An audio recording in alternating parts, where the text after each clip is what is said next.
Бул Борбор калаадагы номер 13-28 шайлоо тилкеси эртең менен саат 8-де расмий ачылып, ишин өз убагында баштады. Анда катталган жарандар жергиликтүү кеңештердин депутаттарына добуш берүүдө. Избирательный участок 1328.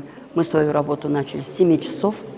Биздин шайлоо тилкесинин кызматкерлери эртең менен 7-де өз ишин баштады. Анда биз жабдыктарды иштетип, шайлоочуларды кабыл алууга даярдандык. Саат 8-де байкоочу кеңештин көзөмөлүндө тилкени ачтык. Азыр элдер келе баштады. Өз добуштарын берип жатат. Азыркы маалга эч кандай мыйзам бузуу же мүчүлүштүк катталган жок. Номер 13-28 шайлоо тилкесинде жалпы 2138 жаран добуш берет. Алардын 809-у эркек болсо, 1329-у аял киши жана 21-и мүмкүнчүлүгү чектелген жаран.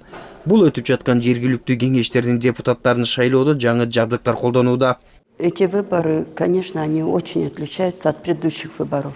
Азыркы өтүп жаткан шайлоо буга чейинкилерден аябай эле айырмаланат. Биринчи эле айта турчу, бул жаңы жабдыктар. Азыр өз добушун берем деген жаранга мурдагыдай бюллетенди биз бербейбиз. Аны аппарат берет. Мындай кадам таза шайлоонун өтүшүн камсыздайт. Экинчиден санариптештирүүнү айтсак болот. Жабдык бир жаранды бир эле жолу кабыл алат. Эгер кайталап шайлоого кирейин деген жаранды дароо эле аныктап коет. Избиратель. Добуш берүүгө келген жарандарга тилкелерде бардык шарттар түзүлгөн. Ар бири өлкөнүн келечеги үчүн келип, кубануу менен жарандык милдетин аткарып жаткандарын айтышууда. Мурунку шайлоолордо порядок катуу эле болуп аткан го. Туштарып эч кандай көйгөй жок, эчким тозгон жери жок. Баары нормально эле болуп атат. Было у нас спокойно, тихо и хорошо. Мне очень нравится. Я вообще люблю Кыргызстан. Самое главное, что не хочется плакать даже. Шайлоо аратам элдер дагы ойлонуп келип атышат да. Мындай мурдагыдай шаблон жок. Ойлонуп элдер келип атат. Борбор калаада жалпы 268 шайлоо тилкеси ачылган. Ошондой эле аралыктан добуш берүүнү каалагандар үчүн 4 участок иштөөдө. Бишкек шаарынын мэри Айбек Жунушалиев өлкө келечеги үчүн шайлоого активдүү катышууга чакырды. Мен бүгүн Бишкек шаарынын тургундарын баарыңарды шайлоого активдүү катышууга чакырып кетет элем. Себеп дегенде жергиликтүү бийликтин тутумун мына Бишкек шаарынын мэрия жана Бишкек шаарынын кеңеши түзөт.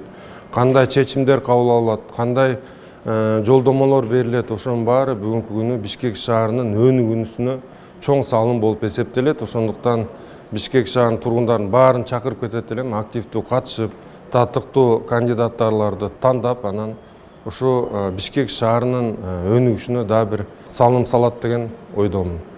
Эске салсак, жергиликтүү кеңештеринин депутаттарын шайлоо үчүн өлкө боюнча 2435 тилке ачылган. Анда жалпы 4.135.000 жаран, 33 шаардык кеңеш жана 231 айылдык кеңештеринин талапкерлерине өз добуштарын бере алышат. Тилек Айталиев, Мээринбек Жусупбек уулу, ЛТР, Бишкек.